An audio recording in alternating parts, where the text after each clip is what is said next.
Соттолгондорго да курорттогудай шарттар түзүлүп жатат. 28 ноябрда Жалал Абад областынын Базар Коргон районундагы жаңы түзөтүү мекемеси колдонууга берилди.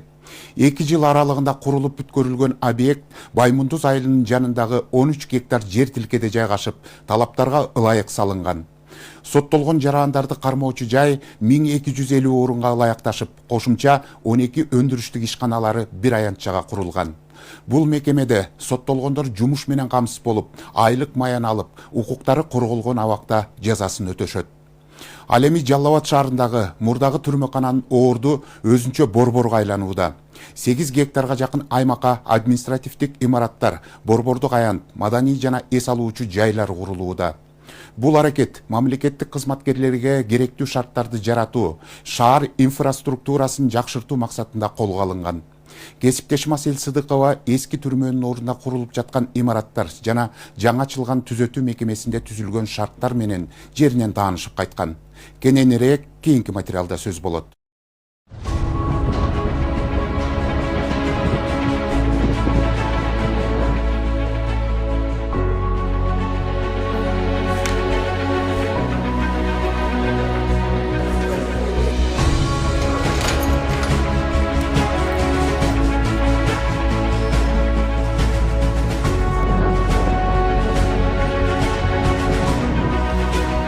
Кыргыз Республикасынын Юстиция министрлигине караштуу жазаларды аткаруу кызматы тарабынан Жалал Абад шаарындагы түзөтүү мекемеси шаар сыртына жылдырылып, жаңы заманбап үлгүдө имарат курулду.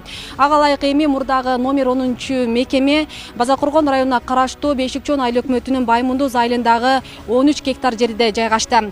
Бүгүн мекеменин ачуу аземи салтанаттуу орун алууда. Союзда курулган мурдагы номер 10 түзөтүү мекемеси эскилиги жетип, коопсуздук маселелери боюнча көйгөй жаратып келген. Мындан улам буга чейин соттолуучуларды кармоочу жайды заман талабына ылайык куруу боюнча токтом кабыл алынып, республикалык казынадан каражат бөлүнгөн. Эми мынтип соттук укуктук реформанын негизинде Кыргызстанда алгачкы жолу тездик менен бүткөрүлгөн 1250 орунга ылайыкташкан аба колдонууга берилди.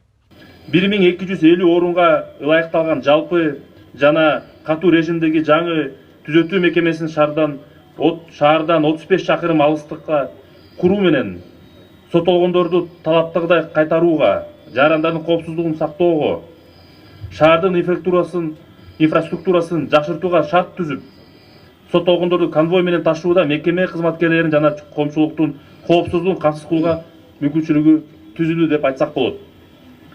Жаза аткаруу тутумунун талаптагыдай иш алып баруусун камсыз кылуу максатында мамлекет тарабынан жаза аткаруу тутумуна мындан ары да мыйзамдык, саясий жана административдик деңгээлдеги реформаларды жүргүзүүдө ар тараптуу жардам көрсөтүлүшү улантылат.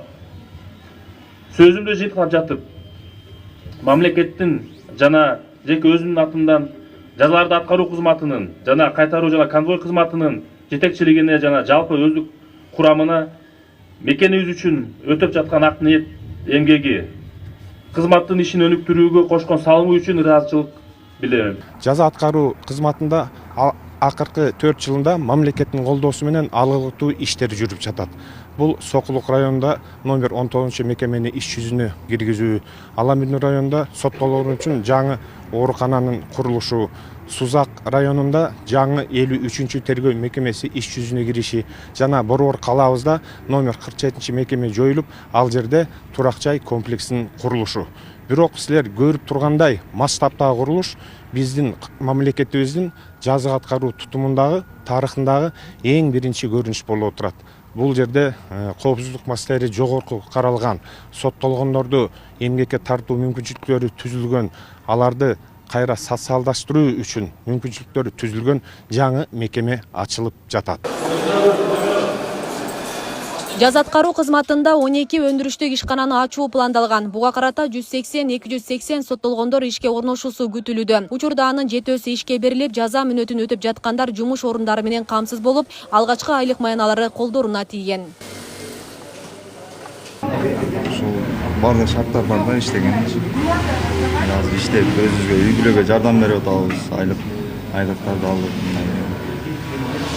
Мурункудай эмес да иштемей, только иштеп өзүбүзгө жардам, өзүбүзгө жеп ичкенден бир нерсе, бирөөнүн акча сурабайбыз, эч нерсе кылбайбыз. Өзүбүздүн немебизди камсыздап атабыз. Мамлекетке болсо да кичине жардам берип атабыз. Боюнча врач. Ошол Жумуш кандай тартипте жүрөт? Канчадан канчага чейин? саат эртең менен саат 8:30 жумушка чыгабыз. Ошо 12:30 обедке чыгып кетебиз. Кеч саат 5:30 чейин иштейбиз. Нан чыгарган пекарня, навайкана. Андан кийин швейный цех, могул тигүүчү цех бар. Андан кийин егаза тикенек кызымы чыккан. Азыр барып көрөбүз. Андан кийин столярный цех бар, анан сварочный арматурный цех бар. Андан чыкканда кирпичный заводубуз бар. Тикенек кызым чыгаргандагы өзүнчө жабдуулар келген. Алар азыр эми иштин алдында турат. Сырыйлордун баарын алып келип бүгүнкү күнгө даярдап атат. Мекемеде атайын окуу курстары ачылган. Алгач соттолгон жарандар билим алып бир кесипке ээ болгондон кийин абактагы өндүрүштүк тилкелерге ишке тартылат. Бул өз кезегинде алардын кайра социалдашуусуна жана жаңы көндүмдөргө ээ болушуна шарт түзөт. Ар бир соттолгондор булар окуу жайлары бар мекемелерде. Ошол негизинде сертификат менен окуп келишет. Ошол окуу жайларынан билим алышып, терең ошолордун сертификат өзүңүздөр көргөндөй булар ар бир жарандын укугу баардыгы каралган. Паспорту жокторго паспорт менен камсыздалынып атат. Бул жакта учурда жакшы коомго залал келтирбей булар келечекте мыкты кесиптин ээлери болуп чыгышат бул жерден. Ар биринин үй бүлө бала чакаларына аман эсен чыгышып, ушул жерден эмгек акысын алышып, келечекте эмгек книжкасына келечекте пенсияга чыгуу шарты түзүлгөн. Өндүрүштүү ишканалардын бири дал ушул кыш чыгаруучу завод. Бул 2 гектар аймакты ээлеген жайда 60тын тегерегиндеги соттолгон жарандар жумуш менен камсыз болот. Ушул тапта пилоттук негизде ишке кирген заводдо 50 миңдей кыш чыгарылган.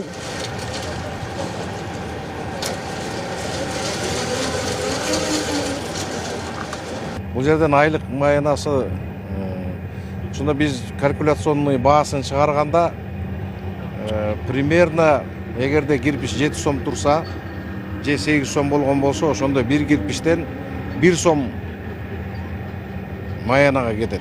Бир кирпичтен 1 сом. 1 сомдун ичине подоходный налог, соцфонд кармалат. Ошондо 81-82 тыйын таза колдоруна тиет. Ошондо 3 миллион, 5 миллион чыкканда 5 миллионду 80ге көбөйтсөңөр канча болот? Ошону бу жакта иштеп аткан, соттолгон, иштеп аткан адамдар ошо өз ара ичара бригадир болот. Табел жабышат, ким канча иштеди, кайсы жумушта иштейт, оору бар, жеңили бар, ошого жараша маянасын алышат. Маяна айма ай тийилет, аркы айга өтсө 2-3 күн өтүп кетет.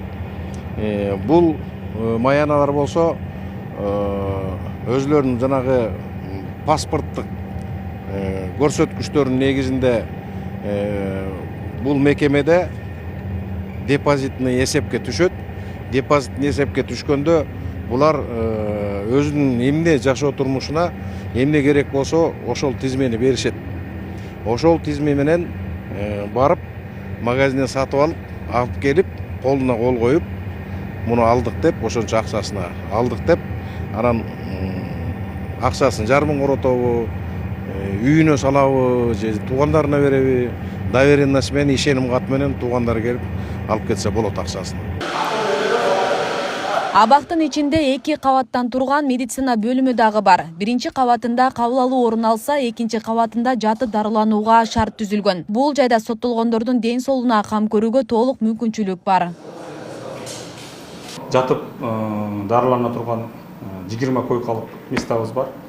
Анан дагы отдельный 2-ден 4 блогубуз бар, инфекционный контроль деп коет бизде.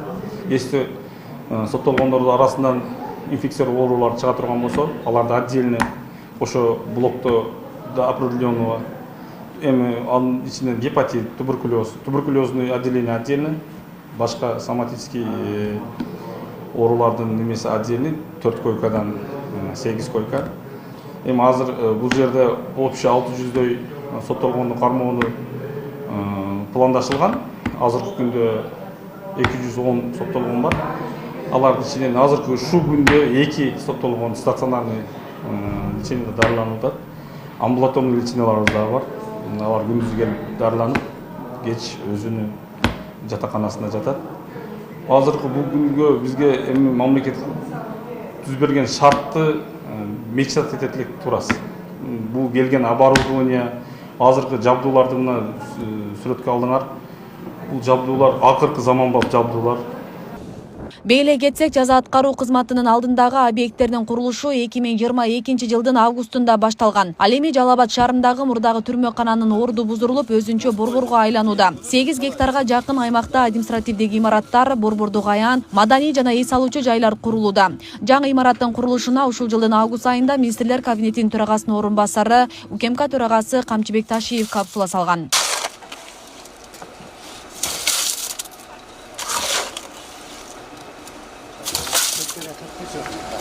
Бүгүнкү күндө мамлекетте ошол акча менен же финанс менен проблема жок. Кудайга шүгүр. Бул жерге заранее канча акча бөлүнгөн? 900 миллион сом счетко келип түшүп даяр турат. Ошону только иштетиш керек. Жакшылап үнөмдүү кылып иштетиш керек. Мамлекетте мына эмес. Өзү 1 миллион канча 200 миллион? 1 миллион. 1 миллион 600. Эмдиги жыл калган акчасын көрүп, ушу менен бүтөт. Ушуну ачкан малды да чогуп ачайлы. Алла таала буйрук насип этсин, Президенттин Жалал Абад облусундагы өкүлчүлүгүнүн жана Жалал Абад шаардык мэриясынын жаңы имараты 7 кабаттуу болот. Тагыраагы имараттын ортоңку бөлүгү 7, 2 чети 5, ал эми 2 канаты 2 кабаттан турат. Имарат жайгашкан жер тилкеде борбордук аян, фонтан, жаштар аллеясы жана унаа токтотуучу жайлары курулат. Өзүңүздөр көргөндөй, бул жерде шаардын тургундары баарыңыздар билесиздер, түрмө болчу. Мен азыр айттым эле, бир 50 жылда болсо керек, ушу түрмө турса керек деп. Келсе мэр айтат, жок 49 жыл экен деп. Мына 50 жылдан бери турган түрмөнү алдырып, ушул жерге облустук жана Жалал Абад шаарынын чоң административдик имаратын курайлы деп чечтик. Жана бул жерде чоң парк болот. Элдерибиз ошо дем ала турган жер болот. Курулуш келерки жылы бүткөрүлүп пайдаланууга берилет. Каражат толугу менен мамлекеттик казынадан бөлүнүп, жалпы 1,6 миллиард сомду түзөт. Асель Сыдыкова, Регион телеканалы.